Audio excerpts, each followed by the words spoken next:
আমাদের প্রিয় মাতৃভূমি বাংলাদেশ খুব সেন্সিটিভ অ্যান্ড ক্রুশাল একটা টাইম পার করছে।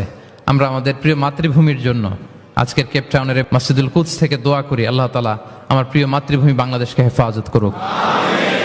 যেটাতে আমার দেশের কল্যাণ, যেটাতে আমার দশের কল্যাণ, আল্লাহ তাআলা সেই ফয়সালা করুক। বাংলাদেশে চাকরির বাজার মন্দা, ব্যবসা করতে গেলে অনেক ঝক্কি ঝামেলা, নিরাপত্তা, এটা সেটা অনেক কিছু বিবেচনা করে আমাদেরকে থাকতে। আসসালামু আলাইকুম ওয়া রাহমাতুল্লাহি ওয়া বারাকাতুহু। নাহমাদুহু ওয়া নুসাল্লি আলা রাসূলিহিল কারীম, আম্মা বা'দু ফাআউযু বিল্লাহি মিনাশ শাইতানির রাজীম। বিসমিল্লাহির রহমানির রহিম। ইন্নামাল মুমিনুনা ইখওয়া ফাআসলিহু বাইনা আখাওয়াইকুম ওয়াত্তাকুল্লাহা লাআল্লাকুম তুরহামুন। সাদাকাল্লাহুল আযীম। রাব্বি ইশরাহ লি সাদরি ওয়া ইয়াসসির লি আমরি ওয়াহলুল উকদাতাম মিন লিসানি ইয়াফকাহু কওলি। তাফসীরুল কোরআন মাহফিল বাস্তবায়ন কমিটি দক্ষিণ আফ্রিকার আয়োজনে দক্ষিণ আফ্রিকার পর্যটন নগরী কেপ টাউনের এই মসজিদুল কুদসে আজকের এই প্রোগ্রামে যারা উপস্থিত হয়েছেন তাদের সবাইকে জানাচ্ছি আন্তরিক শুভেচ্ছা এবং মোবারকবাদ। আহলান ওয়া সাহলান ওয়া মারহাবান বিকুম ফি হাযাল লিকা আত-তাইয়্যিব আল মুবারাক। সম্মানিত সুধী, এই সফরটা আমার দক্ষিণ আফ্রিকাতে ব্যক্তিগত সফর ছিল। কোনো প্রোগ্রামে জয়েন করব এরকম কোনো প্ল্যান আমার ছিল না, কিন্তু তারপরে আল্লাহ তাআলার ফয়সালা জোহানেসবার্গে আমি একটি প্রোগ্রামে অংশগ্রহণের সুযোগ আমার হয়েছে এবং কেপ টাউনে আমার দ্বিতীয় প্রোগ্রামে আজকে আপনাদেরকে নিয়ে অংশগ্রহণের সুযোগ আমাদের হয়েছে, আলহামদুলিল্লাহ। এবং এই কেপ টাউনের এই প্রোগ্রামের মধ্য দিয়ে আমার সফর এখানে শেষ হবে। কেপ টাউন দিয়ে আমি আমার সফর শেষ করবো ইনশাআল্লাহ বিইذনিল্লাহ। খুব চমৎকার একটি শহর, খুব চমৎকার অসাধারণ একটি শহর, পাহাড়ে ঘেরা। আমি যতই দেখছি ততই মুগ্ধ হচ্ছি। বিশুদ্ধ নগরী, একেবারে ফ্রেশ এয়ার, মানে এনভায়রনমেন্টাল পলিউশন আমার চোখে পড়েনি। আজকে আবার একটা হেলিকপ্টার রাইড দিলাম, দিয়ে পুরো কেপ টাউনটা উপর থেকেও দেখলাম। তো যতই দেখি ততই মুগ্ধ হই। আল্লাহ শুকরিয়া যে আল্লাহ তাআলা এরকম চমৎকার জায়গায় আপনাদেরকে রেখেছেন, আলহামদুলিল্লাহ। আমরা আল্লাহ তাআলার দরবারে আসলে শুকরিয়া করে শেষ করতে পারবো না। ওয়া ইন তাউদ্দু নি'মাতাল্লাহি লা তুহসুহা। আল্লাহর নেয়ামত যদি আমরা গুনতে শুরু করি, গুনে শেষ করা যাবে প্রিয় ভাইরা? যাবে না। বাংলাদেশে চাকরির বাজার মন্দা, ব্যবসা করতে গেলে অনেক ঝক্কি ঝামেলা, নিরাপত্তা, এটা সেটা অনেক কিছু বিবেচনা করে আমাদেরকে থাকতে হয়। তার বিপরীতে এখানে আল্লাহ তাআলা আপনাদেরকে প্রতিষ্ঠিত করেছেন। অনেকে এই দেশের ন্যাশনালিটি পেয়েছেন, সাউথ আফ্রিকান ন্যাশনালিটি পেয়েছেন। তারপর ব্যবসায় আপনারা ভালো করছেন, রিজিকের 10 ভাগের 9 ভাগ আল্লাহ ঢুকিয়ে দিয়েছেন ব্যবসার ভেতরে, আলহামদুলিল্লাহ। তো দেশে যারা স্ট্রাগল করছে তাদের তুলনায় তো আমরা অনেক ভালো, কি বলেন? আপনাদের কোনো কমপ্লেন নাই তো? সব সময় কি বলবেন? আলহামদুলিল্লাহ বললে আল্লাহ তাআলা নেয়ামত আরো বাড়িয়ে দিবে। আমি প্রাণ ভরে আপনাদের জন্য দোয়া করি, আল্লাহ তাআলা আপনাদের রিজিকে বারাকা দান করুক, আল্লাহ তাআলা আপনাদের স্বাস্থ্যে বারাকা দান করুক। আমাদের প্রিয় মাতৃভূমি বাংলাদেশ খুব সেন্সিটিভ অ্যান্ড ক্রুশাল একটা টাইম পার করছে। আমরা আমাদের প্রিয় মাতৃভূমির জন্য আজকের কেপ টাউনের বাইতুল কুদস মসজিদুল কুদস থেকে দোয়া করি, আল্লাহ তাআলা আমার প্রিয় মাতৃভূমি বাংলাদেশকে হেফাজত করুক। যেটাতে আমার দেশের কল্যাণ, যেটাতে আমার দশের কল্যাণ, আল্লাহ তাআলা সেই ফয়সালা করুক। সম্মানিত সুধী, আমি সূরাতু আল হুজরাতের 10 নম্বর আয়াত তেলাওয়াত করেছি, যেখানে আল্লাহ তাআলা আমাদের ভ্রাতৃত্বের গুরুত্ব নিয়ে আলোকপাত করেছেন। আমি মূল আলোচনায় যাচ্ছি এবং আমি সবাইকে রিকোয়েস্ট করব যে নিয়তটাকে খালিস করে একমাত্র আল্লাহ তাআলার সন্তুষ্টির জন্য 1 ঘন্টা আমরা একটু স্যাক্রিফাইস করি। কতভাবে কত জায়গাতে আমাদের সময় চলে যায়, হতে পারে এই 1 ঘন্টার আলোচনা তো কারোর জন্য এটা নাজাতের ওয়াসিলা হয়ে যেতে পারে। জি, আপনারা এখন যেমনি চুপচাপ নীরব, শেষ পর্যন্ত এরকম চুপচাপ নীরব থাকবেন তো? আর বিরক্ত হলে আমাকে বলবেন যে হুজুর আন না, তাহলে আমিও বেঁচে যাই। জি, মাশাআল্লাহ, তাবারাকাল্লাহ। আল্লাহ তাআলা আমাদের আশাকে, বসাকে, এই আয়োজনকে কবুল করুক। আমরা এখানে যেমনি একত্রিত হলাম, আমরা আল্লাহর জান্নাতেও যেন এমনি একত্রিত হতে পারি, আল্লাহ তৌফিক দান করুক। প্রিয় ভাইয়েরা, সূরাতুল হুজরাতের 10 নম্বর আয়াতে আল্লাহ তাআলা বলছেন, ইন্নামাল মুমিনুনা ইখওয়া। আল্লাহ বলেন বিশ্বাসীরা ভাই ভাই, মুমিনরা ভাই ভাই। আমরা মুমিনরা কি ভাই ভাই? এটা ফিল হয়, এটা ফিল করতে হবে, শুধু মুখে বললে হবে না। আমরা কিন্তু ভাই ভাই, উই আর ব্রাদার্স ইন ইসলাম। ইন্নামাল মুমিনুনা ইখওয়া, বিশ্বাসীরা ভাই ভাই। ফাআসলিহু বাইনা আখাওয়াইকুম। আর এই ভ্রাতৃত্বের মধ্যে যদি কখনো টানাপোড়েন হয়, বোঝাপড়ায় সমস্যা হয়, বিরোধ হয়, তাহলে মিলমিশ করে দিও তোমরা, সেটা আপোষে মীমাংসা করে দিও। আদেশটা কার? আওয়াজ করে বলুন না, আদেশটা কার?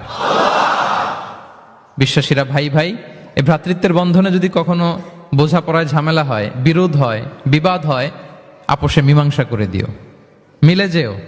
আর ওয়াত্তাকুল্লাহ, আল্লাহকে ভয় করো, লাআল্লাকুম তুরহামুন, তাহলে তোমরা অনুগ্রহ প্রাপ্ত হবে। এই আয়াতটাকে ঘিরে কিছু বার্তা আজকে এই ক্যাপটাউনের এই প্রোগ্রামে আমি শেয়ার করবো ইনশাআল্লাহ। তাহলে প্রথম মেসেজ হচ্ছে আমরা ভাই ভাই, উই অল আর ব্রাদার্স। মুমিনরা ভাই ভাই, আওয়াজ করে বলুন মুমিনরা। পৃথিবীতে ভ্রাতৃত্ব, ব্রাদারহুড, এটা অনেক ধরনের। এক নম্বর ভ্রাতৃত্ব হচ্ছে আল উখুয়া আল ইনসানিয়া, মানবিক দিক থেকে ভাই, যারাই মানুষ তারাই ভাই। কারণ আমাদের আদি পিতার নাম, আদিমাতা Adam and Eve, we came from the very same source, same origin, একটা জায়গা থেকে আসছে। সবার বাপ যদি একজন হয়, সবার মা যদি একজন হয়, তো আমরা সবাই কি? সুবহানাল্লাহ পড়বেন না? তাহলে ভ্রাতৃত্বের একটা রূপ হচ্ছে আল উখুয়া আল ইনসানিয়া, মানবিক দিক থেকে ভাই। সেই হিসেবে হিন্দু আমার ভাই, খ্রিস্টানও আমার ভাই, বৌদ্ধ আমার ভাই, নাস্তিক আস্তিক সবাই আমার ভাই। এটা হলো ভ্রাতৃত্বের একটা ধরন। ভ্রাতৃত্বের আরেকটা ধরন হচ্ছে আল উখুয়া আন নাসাবিয়া, বংশীয় ভাই, বংশের সম্পর্ক বা রক্তের সম্পর্ক। যেমন আমার চাচাতো ভাই, খালাতো ভাই, আরো ক্লোজে গেলে আমার আপন ভাই, মায়ের পেটের ভাই, এক রক্তের ভাই, ঠিক কিনা বলেন? এটা গেল দুই নাম্বার, এটা রক্তের সম্পর্ক। তাহলে একটা হচ্ছে মানবিক দিক থেকে সম্পর্ক ভাইয়ের, আরেকটা হচ্ছে বংশীয় বা রক্তের সম্পর্ক, আমার সিবলিং, শাকিক, আমার আপন ভাই, দুইটা গেল। তিন নাম্বার হচ্ছে আল উখুয়া আদ-দীনিয়া, দ্বীনি ভাই। আর আমরা এটা নিয়েই কথা বলছি, আল উখুয়া আদ-দীনিয়া, ইন্নামাল মুমিনুনা ইখওয়াতুন, মুফাসসিরিন ইকরাম বলেছেন ইয়ানি ইখওয়াতুন ফিদ-দীন। মুমিনরা ভাই ভাই হচ্ছে তিন নাম্বার সেন্সে, আমরা দ্বীনি ভাই। আমি আপনাদের কাউকে দেখি নাই, আমাকে হয়তো সোশ্যাল মিডিয়ায় দেখেছেন, কিন্তু সরাসরি হয়তো দেখেন নাই। কিন্তু এই যে আমাদের ভ্রাতৃত্ব, এটা দ্বীনি ভ্রাতৃত্ব, দ্বীনি ভাই আমরা। আমরা কি ভাই? এবং ইন্টারেস্টিংলি এই দ্বীনি ভাই বা দ্বীনি ভ্রাতৃত্ব আগের দুইটার চেয়েও মজবুত। কখনো কখনো এটা রক্তের সম্পর্ককেও ছাড়িয়ে যায়। সুবহানাল্লাহ পড়েন। বদরের যুদ্ধে এই পাশে কুরাইশরা মানে মুশরিকরা, এই পাশে মুমিনরা। এমনও হয়েছে রাসূল সাল্লাল্লাহু আলাইহি ওয়াসাল্লামের পক্ষে মুমিনদের ওখানে এক ভাই, আর আবু জাহেলের সাথে আরেক ভাই, দ্বন্দ্ব সংঘাত। এই ভাই ওই ভাইকে হত্যা করেছে দ্বীনের কারণে।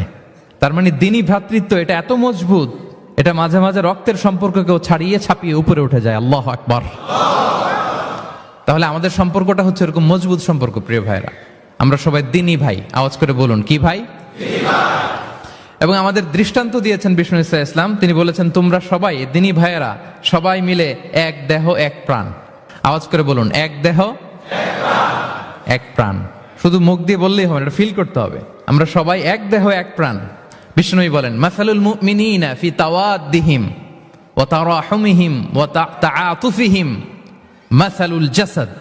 মুমিনদের ভালোবাসার সম্পর্ক, এটার দৃষ্টান্ত হচ্ছে পারস্পরিক ভালোবাসার সম্পর্ক হচ্ছে কামাসালিল জাসাদ, এটা একটা দেহের মতো। আমরা সবাই মিলে এক দেহ।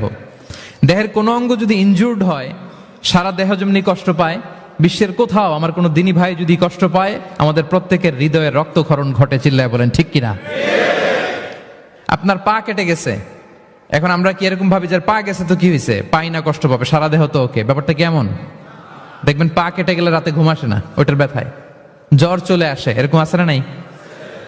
এই জন্য বিষ্ণু ইসলাম বলেছেন মাসালুল জাসাদ, একটা দেহ, দেহের এক অঙ্গ ইনজুর্ড হলে যেমনি সারা দেহ কষ্ট পায়, পুরো দেহটা রাত জেগে থাকে, জ্বর এসে যায়, তেমনি গোটা বিশ্বের কোনো প্রান্তে, কোনো জনপদে, কোনো এলাকায় কোনো মুসলিম ভাইয়ের যদি কষ্ট হয়, সেটা আমাদের হৃদয়ে যেয়ে লাগে। ঠিক কিনা বলেন? ফিলিস্তিনের ভাইয়েরা যদি কাঁদে, আমাদের ভালো লাগে? কাশ্মীরের ভাইরা যখন গৃহহীন হয়, আমরা এটা সহ্য করতে পারি? মিয়ানমারে আমার মুসলিম ভাইরা যখন নির্যাতিত হয়, আমরা কি এটা মেনে নেই? কারণ এক দেহ এক প্রাণ। আওয়াজ করে বলুন এক দেহ এক দেহ। এটা মনে রাখতে হবে, আমরা এক দেহ এক প্রাণ। এবং বিষ্ণু ইসলাম বলেছেন যে আমাদের সম্পর্কটা হচ্ছে রোহামা উবাইনাহুম। এবং বিষ্ণু ইসলাম এটাকে এত গুরুত্ব দিয়েছেন, আমরা যদি কোরআনের দিকে তাকাই, আল্লাহ তাআলা বলেছেন আমাদের সম্পর্কটা হচ্ছে রোহামা উবাইনাহুম। রোহামা, একে অপরের প্রতি আমরা সফট হার্টেড, রহম দিল, একে অপরের প্রতি সফট হার্টেড। কোরআনের অন্য জায়গায় এসেছে বুনিয়ানুম মারসুস, সীসা ঢালা প্রাচীরের মতো আমাদের সম্পর্ক। সুবহানাল্লাহ পড়বেন না? কখনো কখনো হাদিসে এসেছে এক ভাই হচ্ছে আরেক ভাইয়ের মিরআতুল মুমিন, এক মুমিনের জন্য আরেক মুমিন হচ্ছে আয়না। আয়নার সামনে দাঁড়ালে দেখা যায় যে আমার এখানে একটা দাগ, তারপর আয়নার সামনে দাঁড়ালে আমাকে ঠিক করে নেওয়া যায়, গুছিয়ে নেওয়া যায়। তার মানে আমার সমস্যা, আমার ভুল, আমার খুঁত, আমার স্পট, এটা আয়না বলে দেয়। মুমিনরাও এরকম, এক ভাই আরেক ভাইকে সংশোধন করে দেয়। সুবহানাল্লাহ পড়েন। এবং কোরআন কখনো কখনো আমাদেরকে বলেছে যে ওয়াইফিরুনা আলা আনফুসিহিম ওয়ালাউ কানা বিহিম খাসাসা, ভ্রাতৃত্বের সম্পর্কটা এমন হবে যে নিজের প্রয়োজনের চেয়েও মুমিন ভাই তার অন্য ভাইয়ের প্রয়োজনকে গুরুত্ব দিবে। পড়েন সুবহানাল্লাহ। আমার প্রয়োজন, তারপর আমি না নিয়ে আমার ভাইকে দিব। এরকম নিদর্শন আমাদের মধ্যে আছে না নাই? আপনারা ইয়ারমুকের যুদ্ধের নাম শুনেছেন, হিজরি 15 সালের কথা। বিষ্ণু ইসা ইসলামের ইন্তেকালের 4-5 বছর পরের ঘটনা। ওমরে ফারুক রাদিয়াল্লাহু তাআলা আনহু, উনি হচ্ছেন তখন আমাদের খলিফা, the second caliph of Islam, আমিরুল মুমিনিন, খলিফাতুল মুসলিমিন। তো ইয়ারমুকের যুদ্ধে আল্লাহ তাআলা আমাদেরকে বিজয় দান করেছিলেন, কিন্তু এমনি এমনি বিজয় আসে নাই, এমনি এমনি আসে নাই। একের পর এক সাহাবারা আহত হয়েছেন, নিহত হয়েছেন, মানে শহীদ হয়েছেন। এবং যুদ্ধের এক পর্যায়ে এমন হয়েছে, খাবারের অভাবে, পানির অভাবে সাহাবারা ছটফট করছিলেন, এক ফোঁটা পানি নাই, রুহু বেরোয় যায়, পানি পানি বলে চিৎকার করছেন। তৃষ্ণায় যখন কাতর, ওই সাহাবীর কাছে পানি নিয়ে আসা হলো, মশক দিয়ে পানি নিয়ে আসা হলো, সামান্য কিছু পানি যে নেন। তো উনি যখন পানি খাবেন, দেখতে পেলেন যে পাশে আরেক ভাই চিৎকার করে পানি পানি, এক ফোঁটা পানি দাও, চিৎকার করছে। ওই সাহাবী বলতেছেন আমার দরকার নেই, আমার ভাইকে নিয়ে আগে দাও, আমি পরে খাবো। ওই দ্বিতীয় সাহাবীর কাছে যাওয়া হলো এই মশক নিয়ে, যে আপনি একটু পানি খেয়ে তার হৃদয়টাকে শান্ত করেন, ঠান্ডা করেন। তিনি যখন পানি মুখে নিতে যাবেন, পাশে আরেক ভাই চিৎকার করছে পানি পানি, এক ফোঁটা পানি দাও। ওই সাহাবী বললেন আমাকে না, আমার ভাইকে দাও, আমার আগে আমার ভাইকে দাও। ওই সাহাবার কাছে নিয়ে যাওয়া হলো যে আপনি আগে খান। ওই সাহাবীর কাছে পানির মশক নিয়ে যেতে যেতেই উনি শহীদ হয়ে গেলেন। আবার মশক নিয়ে দ্বিতীয় সাহাবীর কাছে আসতে না আসতে দ্বিতীয় সাহাবীও শহীদ হয়ে গেলেন। প্রথম যিনি চিৎকার করছিলেন তার কাছে আবার মশক নিয়ে যেতে না যেতে তিনিও শহীদ হয়ে গেলেন। সুবহানাল্লাহ পড়বেন না? ওয়ায়ুসিরুনা আলা আনফুসিহিম ওয়ালাউ কানা বিহিম খাসাসা, নিজেদের প্রয়োজন থাকা সত্ত্বেও মুমিনরা তার অন্য ভাইয়ের প্রয়োজনকে প্রাধান্য দেয়। আল্লাহু আকবার। এই হচ্ছে আমাদের ভ্রাতৃত্বের দৃষ্টান্ত। তাহলে প্রথম মেসেজ হচ্ছে মুমিনরা ভাই ভাই, মুমিনরা। আর আমাদের দৃষ্টান্ত হচ্ছে এক দেহ এক প্রাণ, আওয়াজ করে এক দেহ এক প্রাণ। আর আমরা যদি কখনো বিবাদে জড়াই, আমরা এটাকে সংশোধন করে দেব, আপোষে মিলমিশ করে দেব, নাকি আরো লাগাই দিবেন? আচ্ছা বলেন তো, আগুন লাগলে আপনারা কি দিয়ে নিভান? ওইখানে যদি কেউ তেল ঢেলে দেয়, এই কাজ করবেন? মিলিয়ে দিব আমরা, পারা যাবে তো? প্রিয় ভাইয়েরা, ইউনিটির কোনো বিকল্প নাই, সংঘবদ্ধ থাকার বিকল্প নাই, সুসম্পর্কের কোনো বিকল্প নাই।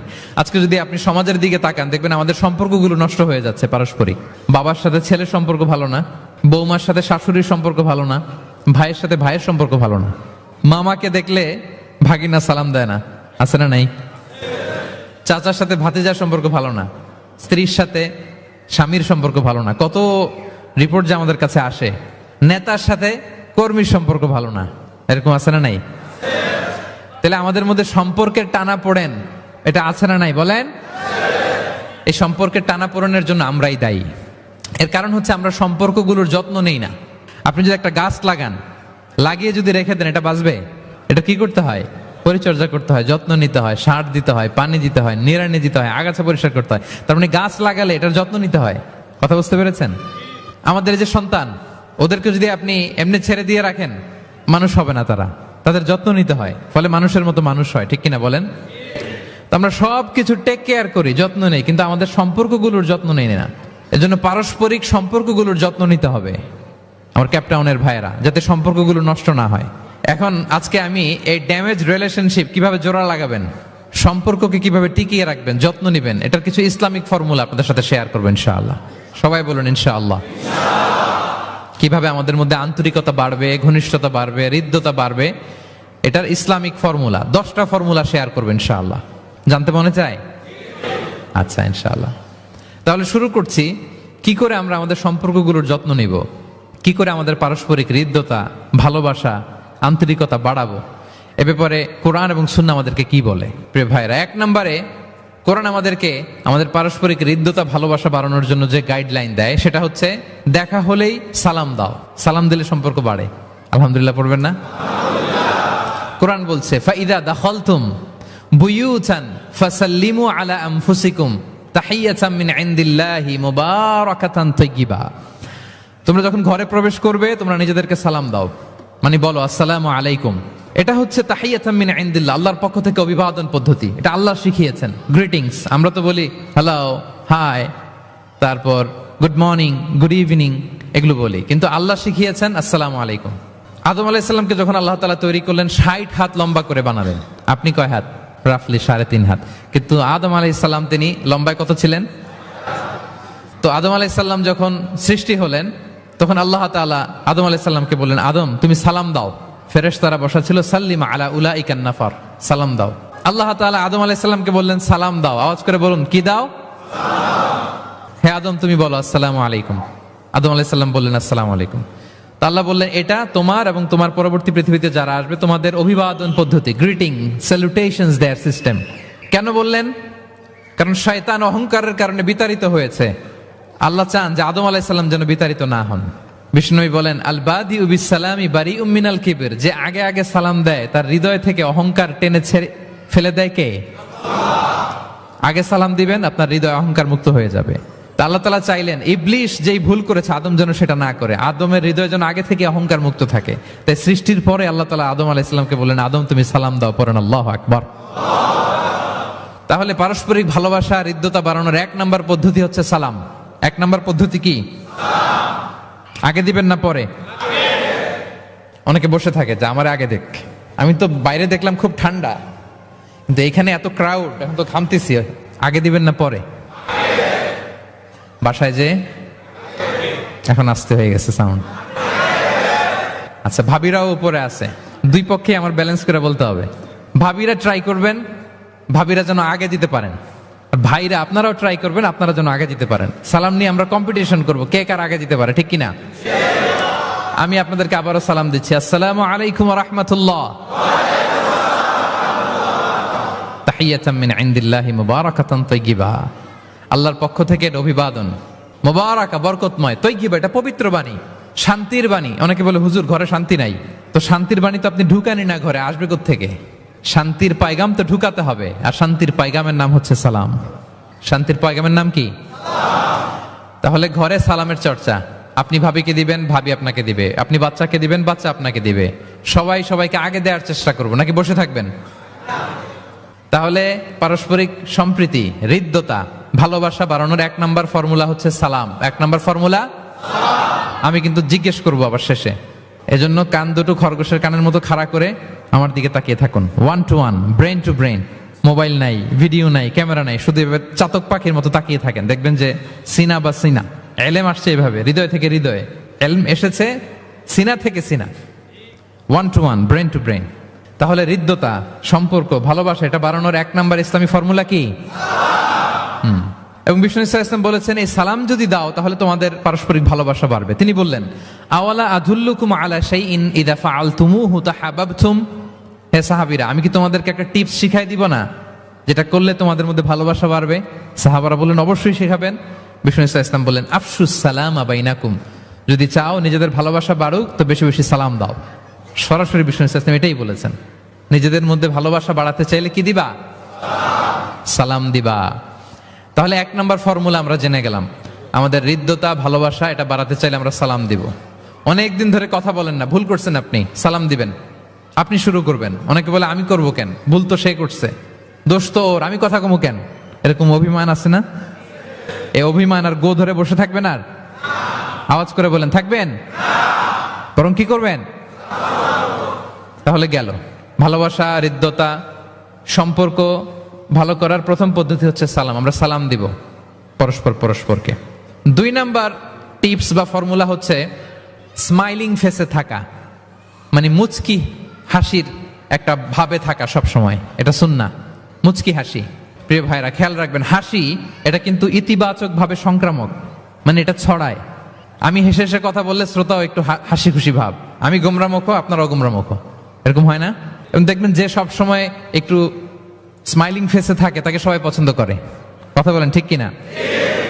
হাসি পজিটিভলি সংক্রামিত হয়, ছড়ায়, অন্যকে প্রভাবিত করে, এবং মানসিক স্বাস্থ্যের সাথে হাসির সম্পর্ক আছে। যারা গোমরামুখ থাকে এরা অসুস্থ থাকে বেশি, আর যারা হাসি খুশি থাকে এরা সুস্থ থাকে বেশি। এজন্য হাসবেন তো, নাকি চেহারা গোমরা করে রাখবেন? এ দেখছেন সবার মধ্যে একটা হাসি হাসি ভাব চলে আসছে। আলহামদুলিল্লাহ বলেন। তাহলে পারস্পরিক সম্প্রীতি ভালোবাসা বাড়ানোর পদ্ধতি হচ্ছে কারোর সাথে কথা বললে, দেখা হলে আমরা একটা স্মাইলিং ফেসে থাকবো, মুচকি হাসি। হাসি 3 ধরনের আমার ক্যাপটাউনের ভাইরা। কয় ধরনের? একটা হচ্ছে কহ কহা, অট্ট হাসি, এটা জায়েজ নাই। এই যে আমরা ছোটবেলায় আলিফ লাইলার মধ্যে আলিফ লাইলার দত্ত হা হা হা হা করে একটা হাসি দিত না? এই হা হা হা করে এই হাসি দেয়া যাবে উদাহরণ দেওয়ার জন্য আমি বললাম আর কি। আচ্ছা, আরেকটা হচ্ছে আদ-দেহেক। আদ-দেহেক মানে স্বাভাবিক হাসি, একটু দাঁত দেখা যায়, এটা জায়েজ, এটা দেয়া যাবে। সবচেয়ে ভালো এন্ড রেকমেন্ডেড এন্ড সুন্নাহ হচ্ছে তাবাসসুম, মুচকি হাসি। আল্লাহু আকবার। বিষ্ণু ইসলামের চেহারা মোবারকের মধ্যে সব সময় মুচকি হাসির একটা রেশ ওনার ঠোঁটে লেগেই থাকতো। সাহাবী আব্দুল্লাহ ইবনে হারিস রাদিয়াল্লাহু তাআলা আনহু বর্ণনা করেন, তিনি বলেন, মা রাআইতু আহাদান আকসারা তাবাসসুমান মিন রাসূলিল্লাহি সাল্লাল্লাহু আলাইহি ওয়াসাল্লাম। তিনি বলেন, আমি আমার জীবদ্দশায়, আমার জীবনে রাসূল সাল্লাল্লাহু আলাইহি ওয়াসাল্লামের চেয়ে বেশি কাউকে মুচকি হাসি অবস্থায় থাকতে দেখি নাই। সব সময় মুচকি হাসি, একটা স্মাইলিং ফেস। এবং আপনি আপনার ভাইয়ের দিকে তাকিয়ে মুচকি হাসি যদি দেন, বিষ্ণু সাল্লাল্লাহু আলাইহি ওয়াসাল্লাম বলেন, তাবাসসুমুকা ফি ওয়াজহি আখিকা সাদাকা, your smile to your brother it's a charity. তুমি তোমার ভাইয়ের দিকে তাকিয়ে যে মুচকি হাসি দাও, এটা দিলেও সাদাকার সওয়াব হয়ে যায়। আপনি দিলেন হাসি, আমল নামায় যুক্ত হলো কি? সাদাকা। হ্যাঁ। এবং বিষ্ণু সাল্লাল্লাহু আলাইহি ওয়াসাল্লাম বলেছেন, তুমি কোনো কাজকে লা তাহকিরান্না মিনাল মা'রুফি শাইআ, কোনো কাজকে ছোট করে দেখবে না, কোনো নেক আমলকে। যদিও তুমি তোমার ভাইয়ের চেহারার দিকে মুচকি হাসি দিয়ে তাকাও, এটাও সাদকা দেওয়ার সওয়াব। তাহলে আমরা কারোর সাথে যখন কথা বলবো, দেখা হবে, আমরা একটা স্মাইলিং ফেসে থাকবো, গোমরা মুখ থাকবো না। কি বলেন, পারা যাবে? সব সময় স্মাইলিং ফেস, মুচকি হাসি। বিষ্ণু ইসলাম মুচকি হাসতেন। যে মুচকি যারা হাসি তাদেরকে সবাই পছন্দ করে। মুখটা যদি গোমরা করে কেউ রাখে, দেখতে ভাল লাগে, কথা বলতে ভাল লাগে। দেখবেন অনেক বড়দেরকে বাচ্চারা ভয় পায়, কাছে যায় না। কেন বলেন তো? গম্ভীর থাকে। আবার অনেক মানুষের কাছে তাকে দেখলেই বাচ্চারা দৌড়ে কোলে কোলে উঠতে যায়, আছে না নাই? Smiling face. এই যে আমাদের শেখ মঈনুদ্দিন আজকে আমার সাথে একটা সফরে ছিল, দেখি যেই বাচ্চাকেই দেখে বলে, খামান খামান, give me hug, give me hug. তো এই মানুষকে বাচ্চারা ভালো না বেসে পারবে? সুবহানাল্লাহ। এরকম হইতে হবে। বিষ্ণু ইসলামকে বাচ্চারা দেখলে খুব খুশি হতো, কোলে বসতে চাইতো। এক বাচ্চা তো কোলে বসে পেশাবি করে দিছে। সুবহানাল্লাহ পড়বেন না? বিষ্ণু ইসলাম নাতনিদেরকে কোলে নিয়ে নফল নামাজ পড়তেন। উমামা বিনতে যায়েদ, উমামা বিনতে যায়নাব, বিষ্ণু ইসলামের কন্যা যায়নাবের মেয়ে, মানে বিষ্ণু ইসলামের নাতনি উমামাকে নিয়ে বিষ্ণু ইসলাম একবার নফল নামাজ পড়েছেন। কান্না করে, কান্না থামাই না, নানা ভাইয়ের কোলে থাকবে, তো উনি কোলে রেখেই আল্লাহু আকবার। রুকু দেওয়ার সময় পাশে রেখে, রুকু সেজদা, ওঠার সময় আবার কাঁদতেছে, তো আবার কোলে নিয়ে আবার কেরাত। সুবহানাল্লাহ। তো আমরা সবাই স্মাইলিং ফেসে থাকবো আজকে থেকে, ক্যাপটাউনের ভাইয়েরা। একসাথে আওয়াজ করে বলুন, ইনশাআল্লাহ।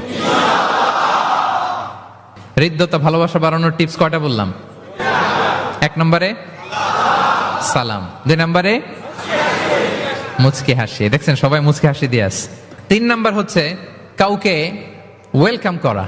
কেউ যদি আপনার সাথে দেখা করতে আসে, তাকে ওয়েলকাম করা, আহলান ওয়া সাহলান বলা। একজন আসছে আপনার বাড়িতে মেহমান, আপনি কথাই বলেন না, কথা নাই, সালাম নাই, কিছু নাই, যে চা দিতেছেন, ওনার ঠেকা পড়ছে, চা খাবে না, আর জায়গা নেই ওনার চা খাওয়ার দুনিয়াতে। না, এটা করবেন না। আপনি এগিয়ে যাবেন, সালাম দিবেন, মুসাফা করবেন, মুআনাকা করবেন, খোঁজ খবর নেবেন, ওয়েলকাম জানাবেন, লিটারালি ওয়েলকাম। যদি ওয়েলকাম বলেন, তাকে আনার জন্য এগিয়ে যান, হি ফিল লাইক, মানে আপনি তাকে দেখে খুশি, you are very happy to see him and you love your his presence here.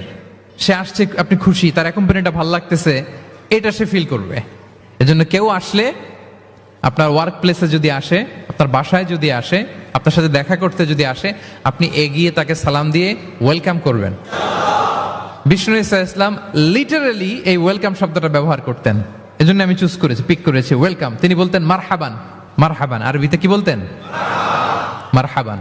আমরা যে বলি বাংলায় আহলান ওয়া সাহলান ওয়া মারহাবান। এই বিষ্ণু ইসলাম লিটারালি মারহাবান শব্দটা ব্যবহার করতেন। এগুলোকে কার্টিসি বলে, সোশ্যাল ম্যানার, কার্টিসি।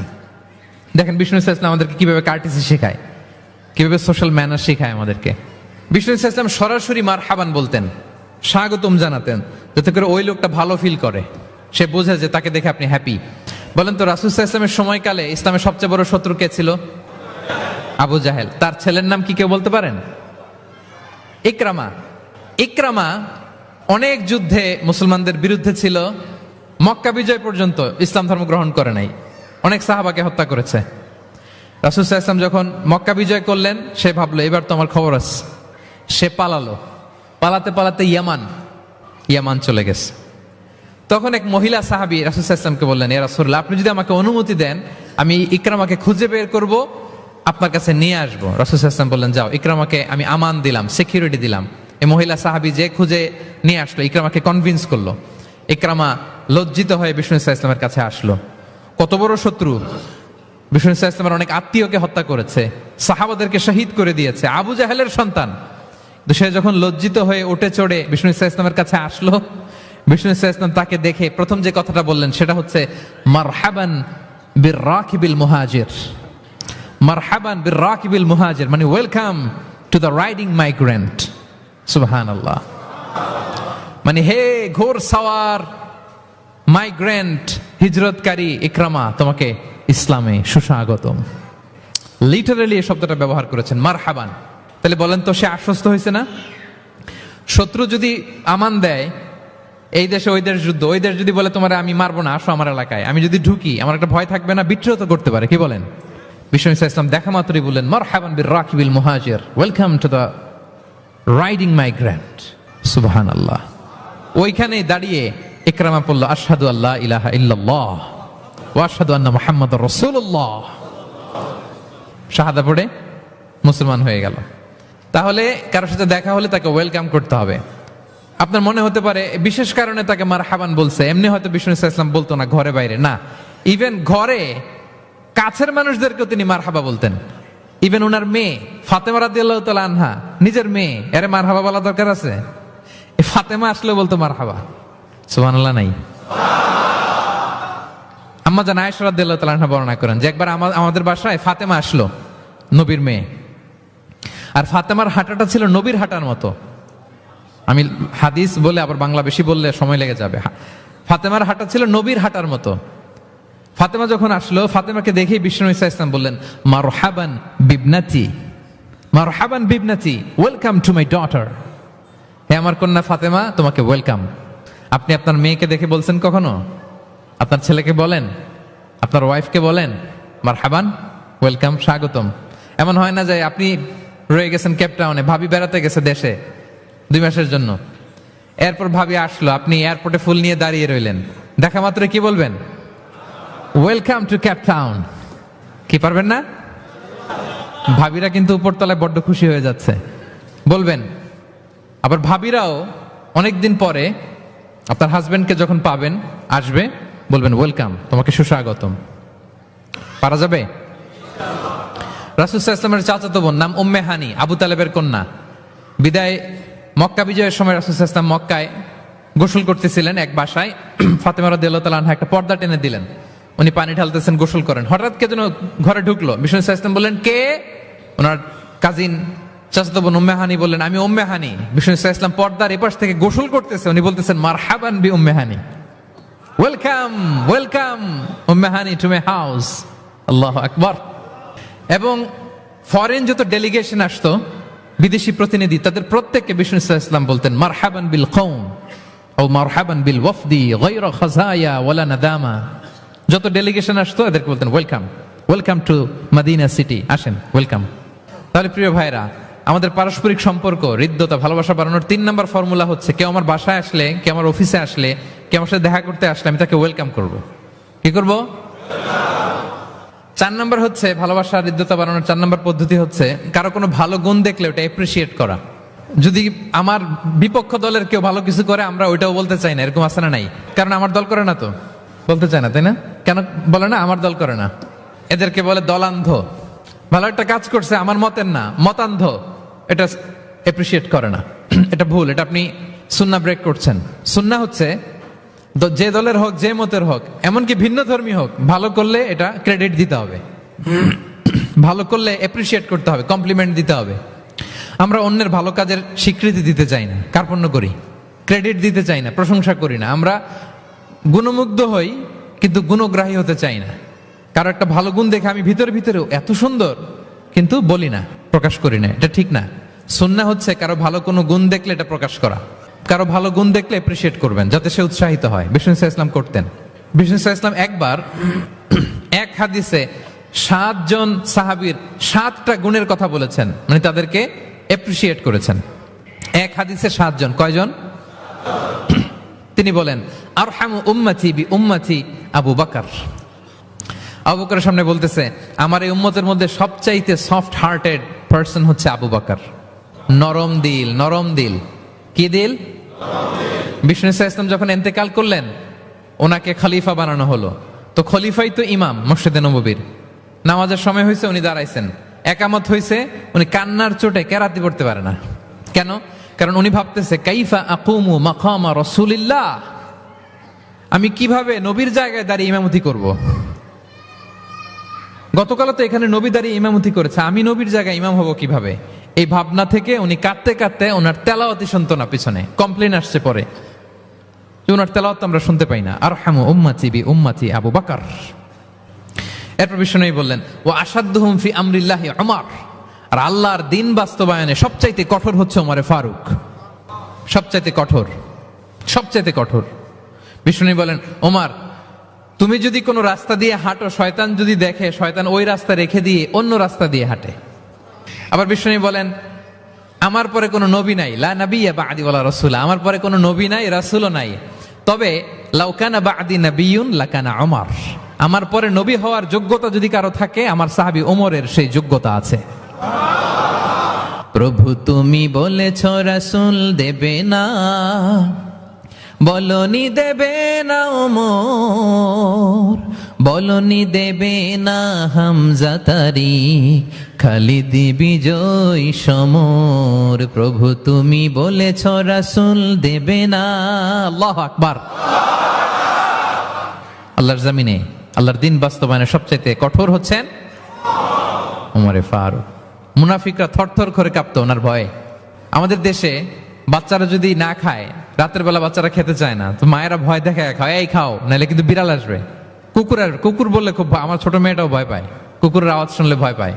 তো খেতে না চাইলে বলে এই কুকুর আসবে, কিন্তু কুকুর এটা করে না। বাচ্চাদেরকে খাওয়াতে গেলে যখন জ্বালাতন করে খেতে চায় না, মায়েরা কি বলে? এই ভূত আসবে, এই কুকুর আসবে। মদিনায় কি করতো জানেন? বাচ্চারা খেতে না চাইলে মায়েরা বলতো হা হুয়া ইয়াতি উমর, হা হুয়া ইয়াতি উমর, তাড়াতাড়ি খাও, এই যে ওমর আসতেছে, ওমর। What a personality. ওয়া আশাদ্দুহুম ফি আমরিল্লাহি উমর। আল্লাহর দিন বাস্তবায়নে সবচেয়ে কঠোর ছিলেন ওমর রাদিয়াল্লাহু তাআলা আনহু। ওয়া আসদাকুহুম হায়াআন উসমান। আর সবচেয়ে লজ্জাশীল ছিল আমার সাহাবীর মধ্যে কে? উনি এত লজ্জাশীল ছিলেন, উনাকে দেখে ফেরেশতারা লজ্জা পেয়ে যেত। আল্লাহ আল্লাহ, এত লজ্জাশীল, ফেরেশতারা লজ্জা পেয়ে যেত। ওয়া আকরাউহুম লিকিতাবিল্লাহি উবাই ইবনে কাব। আল্লাহর কিতাব সবচাইতে বিশুদ্ধ করে তেলাওয়াত করতে পারতো উবাই ইবনে কাব রাদিয়াল্লাহু তাআলা। সবচাইতে চমৎকার করে কোরআন তেলাওয়াত করতে পারতো বিশুদ্ধভাবে কারীদের মতো করে কে? উবাই ইবনে কাব। ও আফরাদুহুম যায়েদ ইবনে সাবিত। ফারায়েজের বিধিবিধান, মানে বাবা মারা গেলে সন্তান যে ওয়ারিস হয়, দ্য ল অফ ইনহেরিটেন্স, এটার ব্যাপারে এক্সপার্ট সাহাবী হচ্ছে যায়েদ ইবনে সাবিত রাদিয়াল্লাহু তাআলা আনহু। ওয়া আ'লামুহুম বিল হালালি ওয়াল হারামি মুআয ইবনে জাবাল। আর আমার সাহাবাদের মধ্যে হালাল হারামে স্পেশালিস্ট হচ্ছে মুআয ইবনে জাবাল। ওয়া ইন্না লিকুল্লি উম্মাতিন আমিন ওয়া আমিনু হাযিহিল উম্মতি আবু উবাইদা ইবনুল জাররাহ। সব উম্মতের মধ্যে একজন বিশ্বস্ত গার্ডিয়ান থাকে, আমার উম্মতের মধ্যে বিশ্বস্ত গার্ডিয়ান সাহাবীর নাম হচ্ছে আবু উবাইদা ইবনে জাররাহ। সুবহানাল্লাহ পড়েন। আচ্ছা, ওই সাহাবীদের সামনে দাঁড়িয়ে বিশ্বনবী যখন এই অ্যাপ্রিসিয়েশন দিচ্ছে, বলেন তো সাহাবীদের কেমন লাগতেছে? আল্লাহ, অ্যাপ্রিসিয়েশন দিচ্ছে তো এলাকার মেয়র, তাই না? এমপি, প্রেসিডেন্ট, খোদ বিশ্বনবী, খোদ। দেখেন উনি চাইলে না বললেও পারতেন। তাদেরকে ইন্সপায়ার করার জন্য তাশজিআন তাদের প্রশংসা করেছেন, অ্যাপ্রিসিয়েশন। দেখতেছে যে আবু বকর খুব নরম দিল, তিনি বললেন। দেখতেছেন যে ইসলাম প্রচারে ওমর খুব শক্ত মজবুত, তাকে অ্যাপ্রিসিয়েট করলেন, ক্রেডিটটা তাকে দিলেন। তাহলে বিশ্বনবী ক্রেডিট দিতে কখনো কার্পণ্যতা করতেন? গুণগ্রাহী ছিলেন। কিন্তু আমরা ভালো কিছু দেখলে এটা যে ভালো এতটুকু বলতে চাই না। এরকম করবেন আর না, এরকম করবেন না। সাহাবীদের মধ্যে সবচেয়ে সুরেলা গলার সাহাবী ছিলেন আবু মুসা আল আশআরী রাদিয়াল্লাহু তাআলা আনহু। একদিন তিনি আবু মুসাকে বলেন, আবু মুসা তুমি যে রাতে তেলাওয়াত করো আমি কিন্তু শুনি। ইয়া রাসূলুল্লাহ আপনি কি করে শুনেন? আমার বাড়ি কই, আপনি থাকেন কই? বলতেছে গত রাতে তুমি সূরা কাহাফ তেলাওয়াত করছো না? বলছে জি করছি তো। আপনি কিভাবে শুনলেন? বলতেছে তোমার ঘরের পাশ দিয়ে যাচ্ছিলাম, এত সুন্দর করে তুমি তেলাওয়াত করতেছো আবু মুসা, লাকাত উতিতা মিজমারান মিন মাযামিরি আলি দাউদ। আল্লাহ তাআলা দাউদ আলাইহিস সালামের গলায় যে সুরের ঝংকার দিয়েছেন, আমার সাহাবীদের মধ্যে আল্লাহ তোমার গলায় ওই সুরের ঝংকার ঢুকাইয়ে দিয়েছে। বলেন বিশ্বনবীর কাছ থেকে যখন উনি এটা শুনছেন ওনার কেমন লাগছিল? How does he feel that time? মানে ফিলিংসটা কেমন লাগছে? হ্যাঁ, আমাদেরকে তো একজন বড় কেউ প্রশংসা করলে আমরা কত খুশি হয়ে যাই। বিশ্বনবী স্বয়ং প্রশংসা করেছেন, সুবহানাল্লাহ। দেখেন প্রিয় ভাইরা, বিশ্বনবী সাল্লাল্লাহু আলাইহি ওয়াসাল্লাম শুধু মুমিনদেরকে, মুসলিমদেরকে যদি এটা করতেন তাহলে একটা কথা ছিল। আমরা তো আমার দলের বাইরে কেউ ভালো কিছু করলে বলি না। বিশ্বনবী সাল্লাল্লাহু আলাইহি ওয়াসাল্লাম ইহুদির প্রশংসা করেছেন। আপনি আছেন কই মিয়া? ইহুদি। উহুদের যুদ্ধে বিষ্ণু ইসা ইসলামের সাথে মদিনার যে ইহুদিরা, তাদের কন্ট্রাক্ট ছিল মদিনা কেউ অ্যাটাক করলে সবাই মিলে মদিনাকে রক্ষা করবে। কিন্তু কুরাইশরা আক্রমণ করলো, এখন আর কেউ বেরোয় না। বনু কাইনুকা, বনু নদীর, বনু কুরাইজা কেউ আর যায় না, কেউ যায় না। বিশ্বনবী কি করবেন? নিজেই বেরোলেন সাহাবাদেরকে নিয়ে। মাঝপথে আবার মুনাফিকরা ফিরে গেল, কোনো ইহুদি যায় নাই, কথা রাখে নাই, একজন ইহুদি ছাড়া। তার নাম মুখাইরিক। তার নাম কি?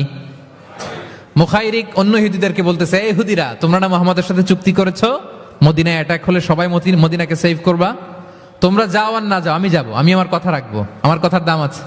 এবং সে বলল আমি যদি এই যুদ্ধে নিহত হই আমার সম্পদের মালিক হয়ে যাবে মুহাম্মদ, আমার কোনো ছেলে মেয়ে পাবে না। মুখাইরিক বীর দর্পে ঘোড়া হাঁকিয়ে উহুদের ময়দানে যুদ্ধে গেল মুহাম্মদ সাল্লাল্লাহু আলাইহি ওয়াসাল্লামের পক্ষে, কুরাইশদের বিপক্ষে। বীর দর্পে যুদ্ধ করতে করতে সে নিহত হলো। যুদ্ধ শেষে শহীদ সাহাবাদের লাশ যখন বিষ্ণু ইসা ইসলামের সাথে আনা হলো, কাছে আনা হলো, মুখাইরিকের লাশও আনা হলো। মুখাইরিক তো মুমিন ছিল না, কি ছিল? সাহাবারা বলে, ইয়া রাসূলুল্লাহ মুখাইরিক আপনার পক্ষে লড়াই করে নিহত হয়েছে। বিষ্ণু ইসা ইসলাম অনেকক্ষণ মুখাইরিকের দিকে তাকিয়ে রইলেন আর বললেন, মুখাইরিক খায়রু ইয়াহুদ, মুখাইরিক is the best of the Jewish. ইহুদিদের মধ্যে সর্বশ্রেষ্ঠ জুইশ হচ্ছে মুখাইরিক। পড়েন আল্লাহু আকবার। Appreciation, giving credit to others. মুখাইরিক হচ্ছে the best of the Jewish, জুইশদের মধ্যে সবচেয়ে শ্রেষ্ঠ মানুষ হচ্ছে মুখাইরিক। সে কথা রেখেছে। চিন্তা করেন, অমুসলিম, ইহুদি, তারপরেও তার যে ভালো গুণ এটা স্বীকার করতে বিশ্বনবী কার্পণ্যবোধ করেন? ক্রেডিট দিতে কোনো দেরি করেন?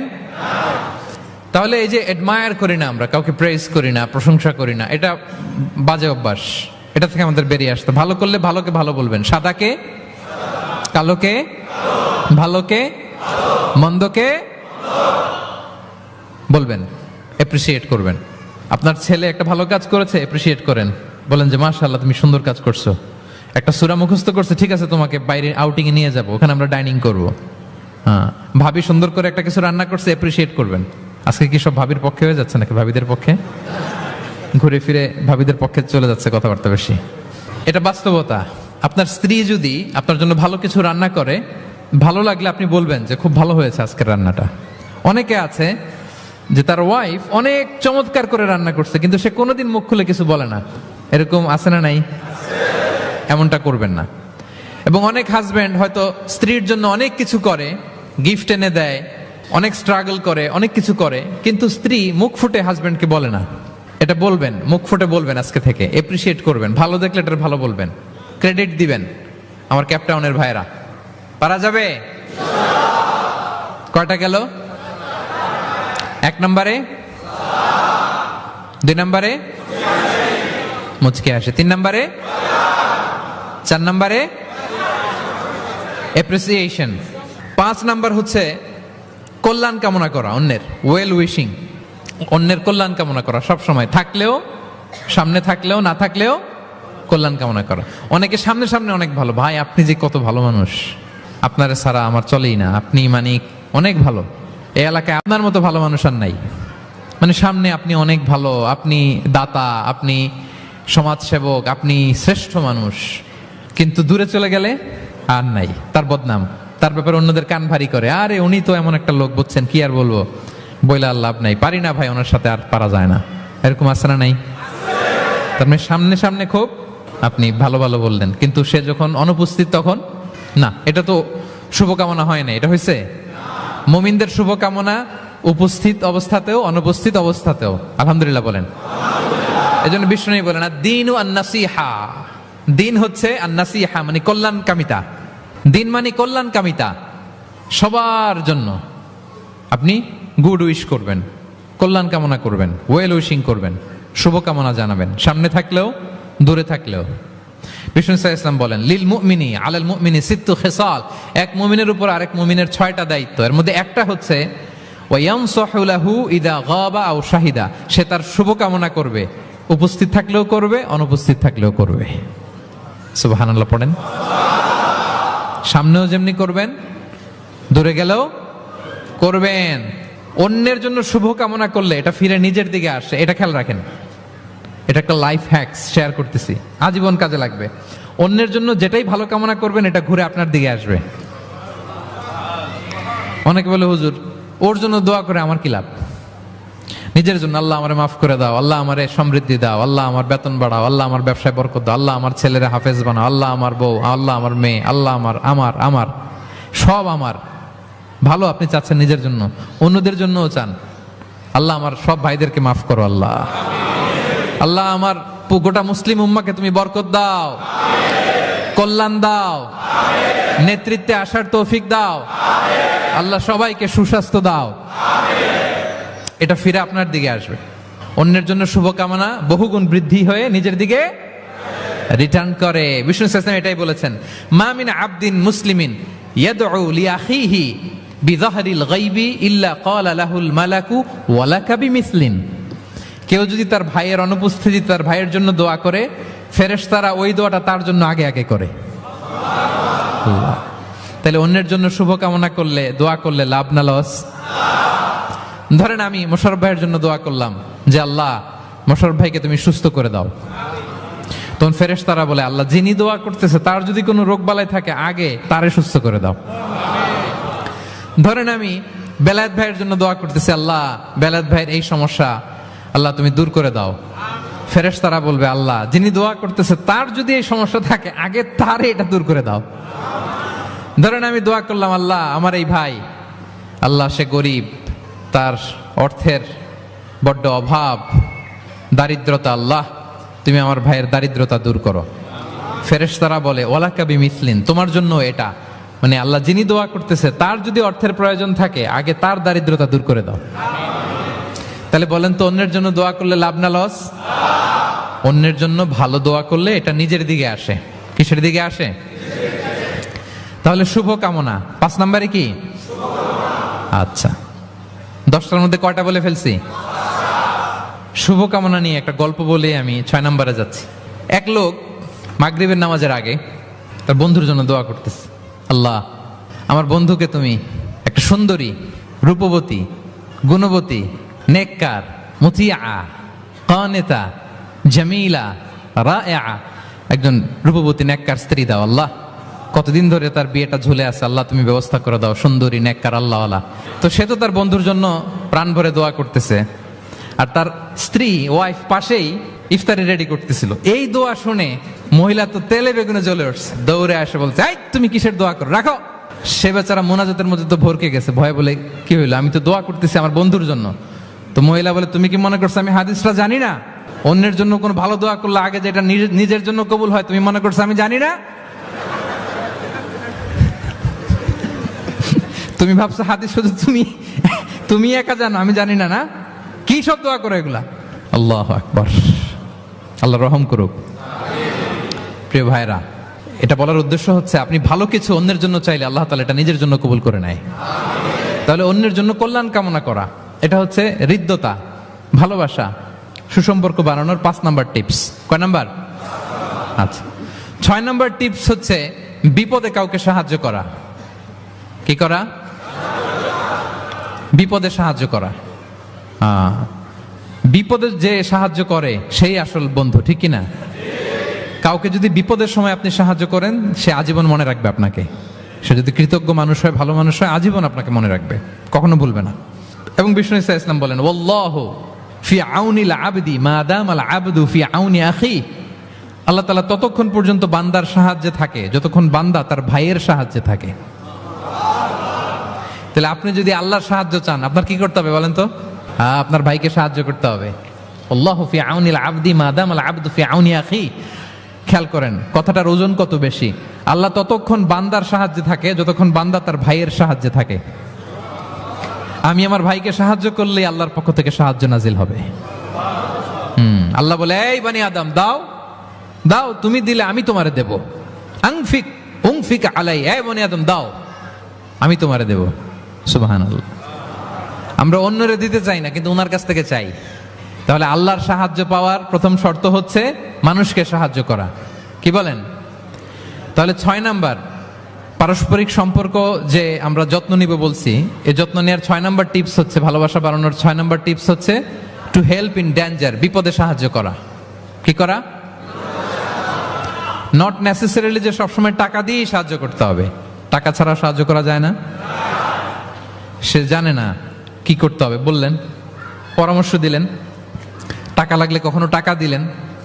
নতুন আসছে কেপ টাউনে, কিছু জানে না, ব্যবসা বাণিজ্য কোথায় কি, একটু বুদ্ধি পরামর্শ দিলেন। এটাও কিন্তু সাহায্য। যার যেভাবে সাহায্যের প্রয়োজন, যদি আপনি আপনার ভাইয়ের সাহায্যে থাকেন, আসমান থেকে আল্লাহর সাহায্য পাবেন। বিষ্ণু ইসলাম নবী হওয়ার আগে ওনার 5টা স্পেশাল কোয়ালিটি ছিল। কয়টা? এর মধ্যে 2টা এই পয়েন্টের সাথে যায়। সেটা হচ্ছে, আর এটা বলছে ওনার খোদ স্ত্রী, প্রথম স্ত্রী, বিষ্ণুর প্রথম স্ত্রীর নাম খাদিজাতুল কুবরা তাহেরা রাদিয়াল্লাহু তাআলা আনহা। কারো ব্যাপারে যদি সঠিক তথ্য জানতে চান, তার ওয়াইফকে নক করবেন, মানে তার স্ত্রীর কাছ থেকে রিপোর্ট নেবেন, আসলটা পেয়ে যাবেন। কয়েকটা জায়গায় নক করলে পাওয়া যায়। বড় সাহেবের তথ্য যদি জানতে চান, বড় সাহেবের দারোয়ানকে জিজ্ঞেস করেন, বড় সাহেবের ড্রাইভারকে জিজ্ঞেস করেন, বড় সাহেবের ঘরের কাজের বুয়াকে জিজ্ঞেস করেন, আর বড় সাহেবের বিবিকে জিজ্ঞেস করেন।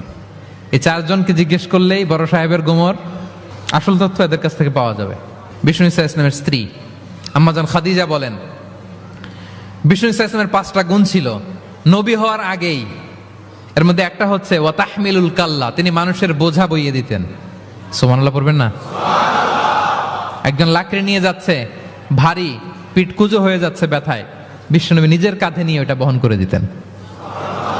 ওয়া তাকসিবুল মা'দুমা, অন্যের জন্য উপার্জন করতেন, নিজে ছাগল চড়ায় ওই টাকাগুলো যারা খেতে পায় না তাদের হাতে তুলে দিতেন।